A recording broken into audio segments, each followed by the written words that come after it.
Part 10. Terrain. Sun Tzu said, "We may distinguish 6 kinds of terrain, to wit, 1. Accessible ground, 2. Entangling ground, 3.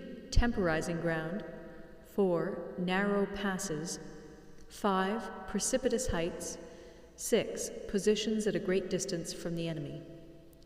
Ground which can be freely traversed by both sides is called accessible. With regard to ground of this nature, be before the enemy in occupying the raised and sunny spots, and carefully guard your line of supplies. Then you will be able to fight with advantage. Ground which can be abandoned but is hard to reoccupy is called entangling. From a position of this sort, if the enemy is unprepared, you may sally forth and defeat him. But if the enemy is prepared for your coming, and you fail to defeat him, then, return being impossible, disaster will ensue. When the position is such that neither side will gain by making the first move, it is called temporizing ground. In a position of this sort, even though the enemy should offer us an attractive bait, it will be advisable not to stir forth, but rather to retreat, thus enticing the enemy in his turn. Then, when part of his army has come out, we may deliver our attack with advantage.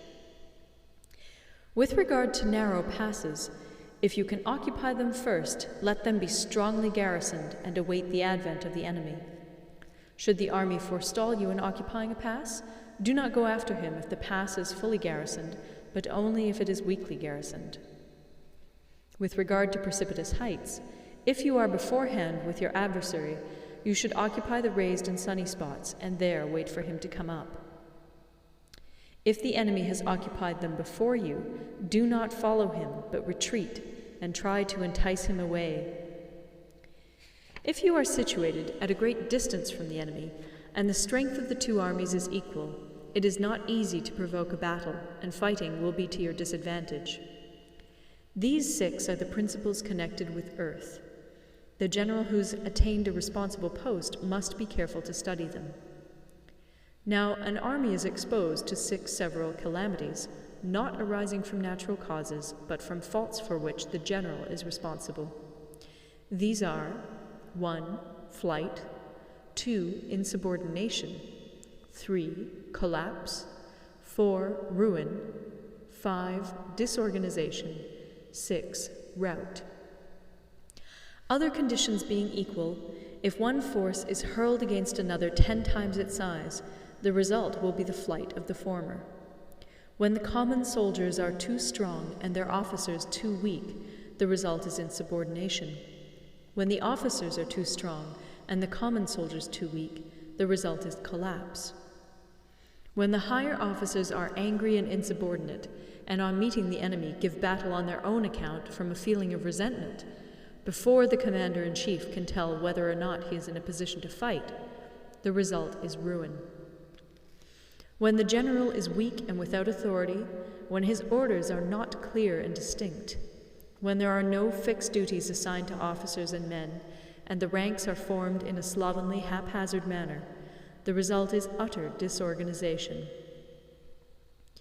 When a general, unable to estimate the enemy's strength, allows an inferior force to engage a larger one, or hurls a weak detachment against a powerful one, and neglects to place picked soldiers in the front rank, the result must be rout. These are 6 ways of courting defeat, which must be carefully noted by the general who has attained a responsible post.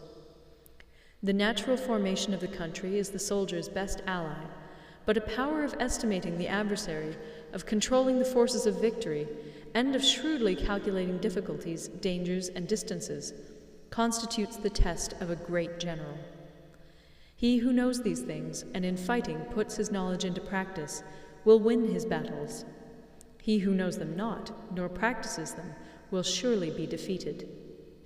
If fighting is sure to result in victory, then you must fight, even though the ruler forbid it. If fighting will not result in victory, then you must not fight, even at the ruler's bidding. The general who advances without coveting fame and retreats without fearing disgrace, whose only thought is to protect his country and do good service for his sovereign, is the jewel of the kingdom. Regard your soldiers as your children, and they will follow you into the deepest valleys. Look upon them as your own beloved sons, and they will stand by you even unto death. If, however, you are indulgent, but unable to make your authority felt, kind-hearted, but unable to enforce your commands, and incapable, moreover, of quelling disorder, then your soldiers must be likened to spoilt children. They are useless for any practical purpose. If we know that our own men are in a condition to attack, but are unaware that the enemy is not open to attack, we have gone only halfway towards victory. If we know that the enemy is open to attack, but are unaware that our own men are not in a condition to attack, we have gone only halfway towards victory. If we know that the enemy is open to attack, and also know that our men are in a condition to attack, but are unaware that the nature of the ground makes fighting impracticable, we have still only gone halfway towards victory. Hence, the experienced soldier, once in motion, is never bewildered. Once he has broken camp, he is never at a loss. Hence the saying, if you know the enemy and know yourself, your victory will not stand in doubt. If you know heaven and know earth, you may make your victory complete. End of part 10.